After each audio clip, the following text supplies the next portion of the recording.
ஏதோ தன்னை எம்ஜிஆர் நினச்சிக்கிட்டு ஜெயலலிதா அம்மையார் மாதிரி நினச்சிக்கிட்டு சவுண்டு விடுறாரு. ஆனால் பாவம் அவருக்கு தெரியல. அவருடைய வண்டி கிளம்புனதும் அவங்க கட்சிக்காரங்களை, சொந்த கட்சிக்காரங்களை என்ன கமெண்ட் அடிக்கிறாங்கன்னு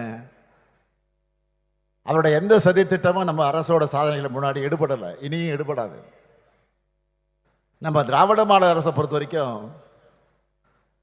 ஒவ்வொரு மாவட்டத்துக்கு தேவையானதை பார்த்து பார்த்து அவன் செயல்படுத்திட்டு வரும்.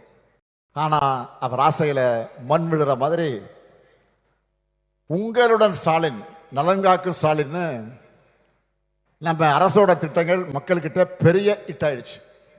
அந்த வைத்தறிச்சல்ல தான் திமுக அரசு மேலும் மேலும் ஸ்கோர் பண்ணிவிடக்கூடாது,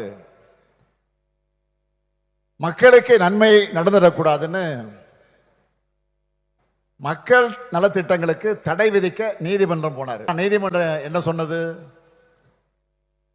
அரசியல் காழ்ப்புணர்ச்சியை தீர்த்துக்க நீதிமன்றத்தை நாடுறது தப்புன்னு சொன்னது மட்டும் இல்ல, நம்ம அரசுக்கு முன்னாள் அமைச்சர் CV சண்முகம் 10 லட்சம் ரூபாய் நன்கொடை தர மாதிரி மாண்புமிகு உச்ச நீதிமன்றம் ஃபைன் போட்டு அனுப்பிட்டாங்க.